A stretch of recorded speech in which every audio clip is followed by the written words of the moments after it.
ഒരു സർക്കാർ ഉദ്യോഗസ്ഥൻ പറഞ്ഞൊരു വാചകം എനിക്ക് ഭയങ്കര സങ്കടം തോന്നിപ്പോയി. അദ്ദേഹം പറഞ്ഞത്, ഞായറാഴ്ച വീട്ടിൽ ഇരിക്കാൻ മേല.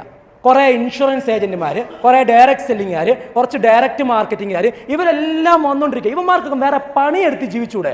മാർക്കറ്റിൽ ഇതിന് 700 രൂപയാ. ഞാനിത് ചേച്ചിക്ക് കേവലം വെറും 400 രൂപയ്ക്ക് തരാം. ഇവിടെ വേണ്ട, അധ്വാനിച്ച് ജീവിച്ചുകൂടെയെന്ന്.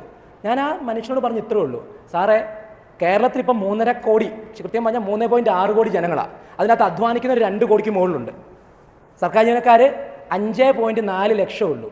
ഈ 2 കോടിയിലേറെ ജനങ്ങൾ ഗവൺമെന്റ് ജോലിക്ക് വേണ്ടി നോക്കിയിരുന്നെങ്കിൽ സാറിന് ഈ ജോലിയിൽ ഇരിക്കാൻ പറ്റിയെന്ന് വരില്ല. ഞാൻ ഈ ബികോം ഫസ്റ്റ് ക്ലാസ് ആണല്ലോ. എംകോം ഫസ്റ്റ് ക്ലാസ്സുകാർ ഒരുവിടെ തെണ്ടി നടക്കുക. അത് തന്നെ. 2, സാറ് പണിയെടുത്താലും പണിയെടുത്തില്ലെങ്കിലും കൃത്യമായ ശമ്പളം കിട്ടും.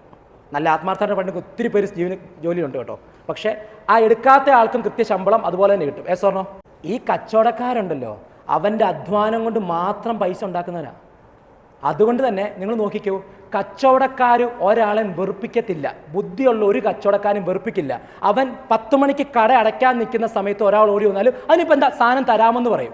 നമ്മൾ ഒരു ഓഫീസിലേക്ക് 5 മണിക്ക് ഒന്ന് കയറി നോക്കിയേ, താൻ എന്തൊക്കെ പറഞ്ഞാലും ഇന്ന് ഈ രജിസ്ട്രേഷൻ ഞാനവിടെ നടത്തുകയല്ല. എന്താ ഉണ്ടാകുമെന്ന് ഞാൻ നോക്കട്ടെ. താനൊന്ന് പുറത്തു പോയി അപ്പം തന്നെ ഇറക്കി വിടും. കാരണം നമുക്ക് ഇവരാരും ഇല്ലെങ്കിലും ശമ്പളം കിട്ടുന്നൊരു തെറ്റിദ്ധാരണ വന്നു. അവരെക്കാളേറെ, കച്ചവടക്കാരെക്കാളേറെ ഈ സമൂഹത്തിന് ആവശ്യമുള്ള ആർക്കാ? നമ്മക്കാ. നിങ്ങളുടെ ചുറ്റുമുള്ള ആൾക്കാരുടെ പൈസ ഉണ്ടെങ്കിൽ നമുക്കിനി ശമ്പളം കിട്ടും. നമ്മുടെ പിള്ളേരില്ലേ ഈ പഠിച്ചിറങ്ങുന്നേ, ഈ പിള്ളേര് നാളെ സംരംഭകരായാലേ ഉള്ളൂ കൃത്യമായി ശമ്പളവും DAയും പെൻഷനും നമുക്കിനി കിട്ടൂ. യൂസഫ് അലി ഗവൺമെന്റ് ജീവനക്കാരനായിരുന്നെങ്കിലോ? ചിറ്റിലപ്പള്ളി കൊച്ചോസഫ് ഗവൺമെന്റ് ജീവനക്കാരനായിരുന്നെങ്കിലോ? സംഭവം കത്തിയോ?